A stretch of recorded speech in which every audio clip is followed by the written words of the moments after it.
Nel cuore degli Stati Uniti, in una città che ha visto la nascita di innumerevoli leggende criminali, c'è una storia che si distingue tra le altre. È la storia di un uomo che ha vissuto due vite parallele, un uomo che è riuscito a infiltrarsi nelle profondità più oscure della mafia italo-americana. Il suo nome? Joseph Dominic Pistone, ma il mondo lo conosce come Donnie Brasco.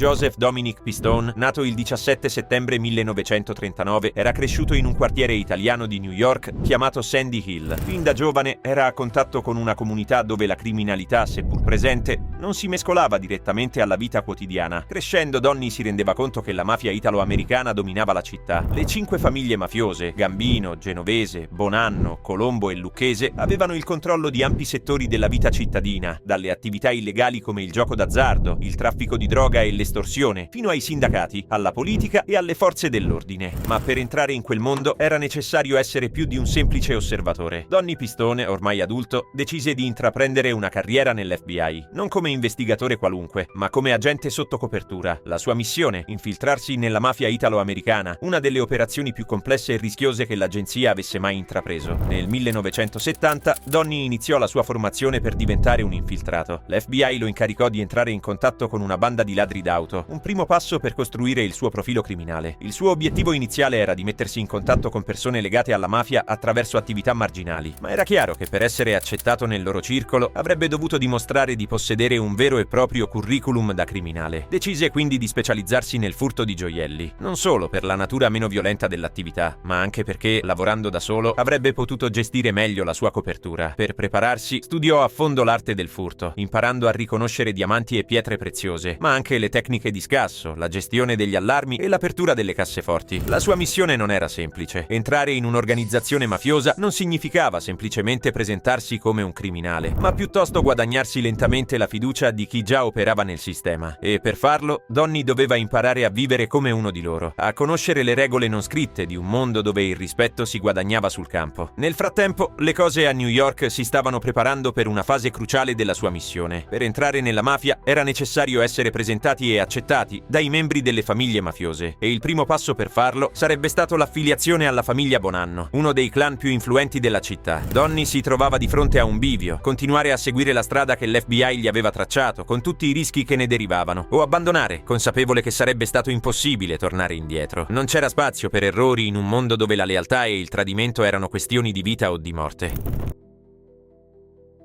Il cammino di Donnie Pistone verso l'infiltrazione nella mafia americana era appena cominciato, ma ogni passo successivo lo avvicinava sempre più alla rete complessa e pericolosa che controllava New York. Nel momento in cui l'FBI gli assegnò l'incarico, la sua identità come Tony Brasco cominciò a prendere forma. Un nome scelto per la sua facilità di pronunciamento e per la sua discreta origine che non avrebbe destato sospetti. Tony era un personaggio plausibile, credibile, un ladro di gioielli che, come tanti altri, stava cercando di farsi un nome nel giro malavitoso. Il primo incontro importante fu con Lefty Ruggero, un uomo d'onore della famiglia Bonanno che avrebbe svolto un ruolo cruciale nella sua introduzione al mondo mafioso. Lefty era un veterano, un uomo rispettato, ma con i suoi difetti e una certa leggerezza quando si trattava di seguire le regole. Inizialmente Donnie non era altro che un associato, qualcuno che ancora doveva guadagnarsi il diritto di essere affiliato. L'introduzione alle pratiche quotidiane della mafia non fu immediata, e in un primo momento Donnie si trovò a compiere semplici lavori di routine, piccoli furti, trattative e anche attività di supporto più marginali. Per guadagnarsi la fiducia dei suoi superiori, Donnie doveva apparire completamente immerso nel ruolo. Si dimostrò abile nel relazionarsi con gli altri membri della famiglia Bonanno, ma soprattutto doveva essere pronto a dimostrare la sua lealtà in ogni momento. Mentre Donnie cominciava a integrarsi più a fondo nell'ambiente criminale, la sua conoscenza del mestiere si ampliava. Non solo continuava a imparare i trucchi del mestiere da ladro di gioielli, ma era anche testimone di come la Cosa Nostra gestiva i suoi affari interni, come venivano svolte le operazioni di estorsione, di riciclaggio e di traffico. Piano piano Donnie si faceva un posto tra loro, ma il suo ruolo era ancora precario. In quella fase la sua presenza non era ancora sufficientemente forte da fargli ottenere l'affiliazione ufficiale alla famiglia Bonanno. Un altro passaggio cruciale nella sua missione fu il contatto diretto con i membri più influenti della famiglia Bonanno. Lì la posta in gioco si alzava. Ora non si trattava più di piccoli crimini, ma di operazioni che avevano il potenziale per coinvolgere somme ingenti di denaro e risorse. Eppure, nonostante i pericoli e le incertezze, Donnie continuava a portare avanti il suo ruolo con un obiettivo chiaro: guadagnarsi la fiducia necessaria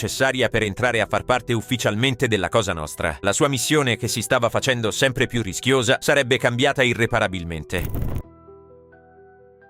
Le cose per Donnie cominciarono a complicarsi quando entrò in scena Tony Mirra, un altro membro della famiglia Bonanno, convinto che Donnie fosse un vero criminale, che avesse il potenziale per diventare una figura influente nella mafia. Mirra infatti vedeva in Donnie una persona che stava per fare il salto verso il mondo dei veri uomini d'onore. Era affascinato dall'idea che Donnie potesse essere coinvolto in operazioni ad alto livello, convinto che la sua connessione con Lefty Ruggero avrebbe portato grandi guadagni per tutti. Le sue intenzioni sembravano sincere, ma il problema era che Mirra cominciò a pensare che Donnie stesse guadagnando molto più di quanto lui avesse fatto mai. Si convinceva che Donnie stesse facendo affari con Sonny Black e Lefty Ruggero e che in realtà stesse accumulando milioni di dollari senza condividere adeguatamente con gli altri membri della famiglia. Questo pensiero alimentò una crescente paranoia in Tony. La sua visione della situazione lo portò a una conclusione pericolosa. Se Donnie non fosse stato fermato, avrebbe preso il suo posto, rubando la scena e la leadership. La tensione crebbe ulteriormente quando Tony, ormai convinto della sua teoria, decise di accusare Donnie di aver rubato una somma ingente di denaro alla famiglia, specificamente $250.000 in un affare di droga. Un'accusa falsa, ma abbastanza grave da scatenare una serie di eventi che avrebbero messo Donnie in una posizione estremamente pericolosa. La reazione della famiglia non si fece attendere. Non appena Tony fece la sua accusa, i capi della famiglia Bonanno convocarono immediatamente una riunione. Ogni membro, da Sonny Black a Lefty, doveva difendere la propria posizione e Donnie doveva trovare il modo di sopravvivere a quell'assalto. La sua vita in quel momento dipendeva dalla sua capacità di convincere tutti che l'accusa era infondata. Il confronto fu teso. Donnie raccontò la sua versione dei fatti, sostenuto da Lefty e Sonny Black, mentre Tony Mirra si mantenne fermo nelle sue accuse. La riunione sembrava essere un gioco di nervi. Ogni parola poteva essere decisiva. Fortunatamente, il mediatore della famiglia, una figura importante nelle risoluzioni interne, si schierò dalla parte di Donnie, facendo valere la sua posizione e portando la discussione a favore di chi stava cercando di mantenere l'ordine. La decisione fu presa. Donnie sarebbe rimasto nel gioco, ma il prezzo della sua sopravvivenza si sarebbe alzato. Quello che accadde in seguito non fu affatto una conclusione semplice. Le stesse accuse vennero sollevate altre 2 volte, in altre riunioni. Ogni volta Donnie riuscì a evitare la condanna grazie all'appoggio di Lefty e Sonny Black, ma il rischio era sempre presente. Ogni volta che la riunione finiva senza una decisione drastica, Donnie sapeva che aveva solo guadagnato un po' di tempo. Le tensioni non si placarono mai del tutto. Mirra, nonostante i suoi fallimenti nel danneggiare Donnie, continuò a spingere per rimanere nel suo ruolo, creando sempre più disagi per chi lo circondava. Per Donnie il pericolo stava nel fatto che non solo la sua copertura era sempre più fragile, ma anche la sua lealtà stava venendo messa in discussione dai membri più scettici della famiglia. A questo punto non c'era più margine di errore, doveva navigare in un mare di incertezze, mentre i pericoli si moltiplicavano attorno a lui.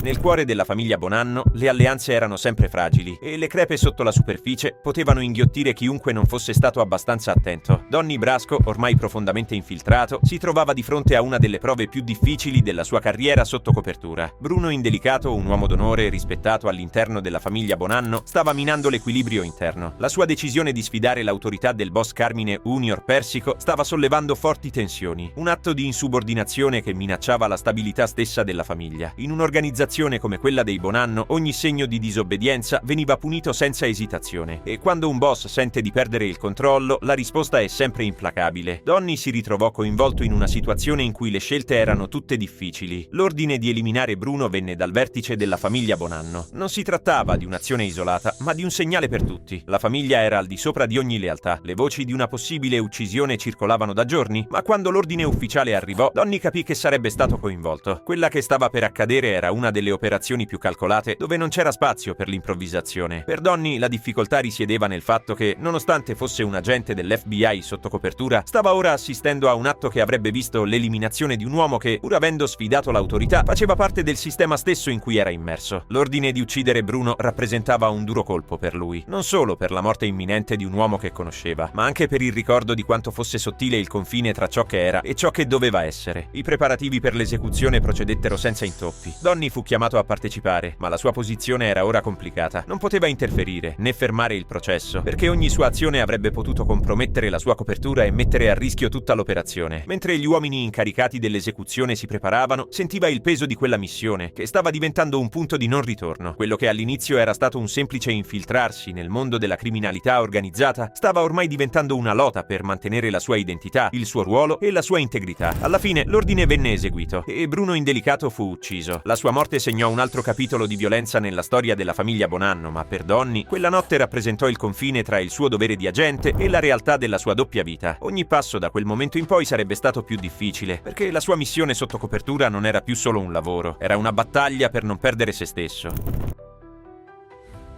Dopo anni passati sotto falsa identità, Donnie Brasco si trovò a un bivio. La sua missione sotto copertura nella mafia italo-americana stava volgendo al termine, ma non senza complicazioni che minacciavano di far saltare tutto. Più passava il tempo, più era difficile separare il suo ruolo di agente FBI dalla vita che aveva condiviso con la famiglia Bonanno. La sua esistenza si era intrecciata con quella di un uomo d'onore, ma dietro quella facciata c'era ancora un agente, incaricato di smantellare dall'interno una delle più potenti organizzazioni criminali. La fine dell'operazione non arrivò come una liberazione, ma come un incubo. Donnie aveva guadagnato la fiducia di uomini come Sonny Black e Lefty Ruggero, ma la sua connessione con la mafia era diventata personale. Non era più solo l'infiltrato, ma qualcuno che conosceva le dinamiche di quella vita e che, per quanto fosse un criminale, era considerato uno di loro. La sua lealtà nei confronti dell'FBI veniva messa alla prova dal legame che si era creato con i membri della famiglia Bonanno. La fine dell'operazione non fu una decisione di Donnie, ma dei suoi superiori. Il rischio di compromissione divenne troppo alto. Donnie era ormai troppo integrato nel sistema per restare invisibile. Le indagini stavano portando risultati concreti e l'FBI sentiva che il momento di chiudere l'operazione era arrivato. Ma per Donnie significava dire addio a tutto ciò che aveva vissuto e alle persone con cui aveva condiviso quei momenti di caos. Quando gli venne dato l'ordine di chiudere la copertura, Donnie sapeva che, una volta rivelata la sua vera identità, tutto sarebbe cambiato. I suoi legami con uomini come Sonny Black e Lefty Ruggero non erano solo legati alla missione, ma anche a rapporti personali. Donnie avrebbe dovuto lasciare alle spalle una parte di sé che era diventata una seconda pelle. Il suo ritiro non fu un'uscita trionfante, ma una scomparsa silenziosa, lasciando la mafia con 1000 domande senza risposta. Per l'FBI l'operazione fu un successo, ma per Donnie segnò una dolorosa rottura con una parte di sé che non avrebbe mai potuto dimenticare. Tornato alla sua vita precedente, Donnie si trovò a vivere in un mondo che sembrava irreale, lontano dai giorni passati nella mafia. Ma dentro di sé la sensazione di essere stato parte di quella vita lo accompagnava, come un'esperienza che lo aveva trasformato in un altro uomo. Nonostante il successo dell'operazione, Donnie si trovò a fare i conti con una realtà complessa, come vivere nel mondo che conosceva senza che il suo passato lo perseguitasse.